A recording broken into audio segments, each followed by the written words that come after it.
Ma sœur, qui vient d'avoir un bébé, a une moitié de visage paralysée. Ma sœur Victoire vient d'accoucher. Très vite après l'accouchement, le côté droit de son visage s'est paralysé. Elle ne pouvait plus fermer l'œil. Elle a aussi du mal à parler et à boire. D'où ça vient? Que doit-elle faire? Ma sœur Victoire vient d'accoucher. Elle a mis au monde un magnifique petit garçon de 3,8 kg qui s'appelle Émile. Le bébé est né à terme. Tout s'est bien passé même si l'accouchement a été très long. C'est son premier bébé. Elle se sentait fatiguée bien sûr, mais le suivi n'avait rien révélé de particulier. Elle ne voulait pas trop ennuyer le personnel de soins. Juste après la sortie de la maternité, un matin, en se regardant dans la glace, Victoire s'est aperçue que toute la moitié droite de son visage s'était comme ramollie, affaissée.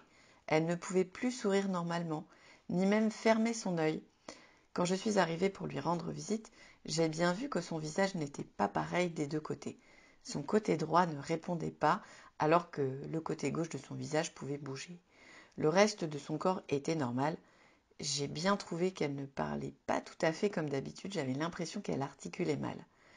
Aussi, quand elle a essayé de boire un verre d'eau, l'eau a coulé sur son chemisier.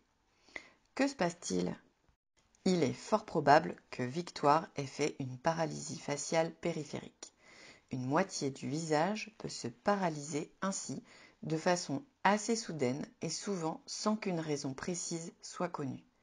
Cela peut arriver à tout le monde, mais on sait que les femmes ont 3 fois plus de risques d'avoir une paralysie faciale périphérique juste avant ou après un accouchement. On appelle périphérique ces paralysies faciales parce qu'elles touchent le nerf facial qui traverse le visage et qui commande les muscles de la face. On les appelle parfois des paralysies faciales a frigore parce qu'on pensait que le froid avait causé cette paralysie, ou idiopathique parce qu'on n'en connaît pas la cause. Ce n'est ni le froid ni une peur panique qui cause cette paralysie. On pense que le stress, le diabète gestationnel peuvent avoir une influence chez les futures mamans ou les jeunes accouchés. On parle alors dans ce cas de paralysie faciale périphérique postpartum. Le mouvement des muscles du visage est donc perturbé.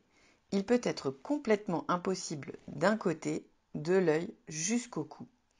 Les paralysies faciales périphériques récupèrent plus ou moins vite, mais on sait que dans ces cas, autour de l'accouchement, les paralysies sont plus sévères et elles mettent longtemps à récupérer. Que doit faire Victoire? Elle doit tout de suite consulter un médecin qui posera le diagnostic de paralysie faciale périphérique et prescrira de l'orthophonie et des séances de kinésithérapie. Victoire apprendra avec l'orthophoniste et le kinésithérapeute ce qu'il faut faire dans leur cabinet, mais aussi à la maison. Les rééducateurs vont lui expliquer ce qu'il faut faire et ce qu'il ne faut pas faire. Ils lui donneront des exercices à faire seule chez elle. Il faudra tout faire pour éviter que le bon côté, qui n'est pas paralysé, fasse trop d'efforts.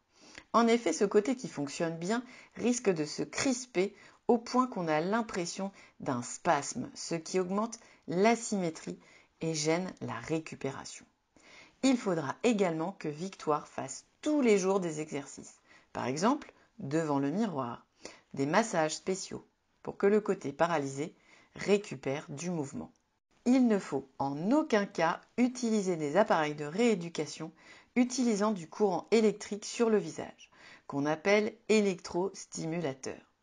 Pour l'articulation et l'alimentation, les conseils de l'orthophoniste permettront, dans le meilleur des cas à Victoire, de pouvoir améliorer la situation. La rééducation peut prendre plusieurs semaines, le plus souvent même plusieurs mois.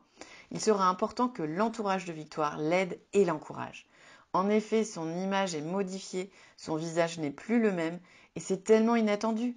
Elle aura besoin de soutien pour comprendre qu'elle est entourée, pour ne pas se décourager ni se culpabiliser. Ce n'est pas de sa faute. De plus, il ne faudrait pas que cela complique trop ses premiers moments avec bébé. Une paralysie faciale périphérique est une atteinte du nerf facial qui peut arriver chez tout le monde, mais aussi plus souvent chez les femmes, juste avant ou après leur accouchement.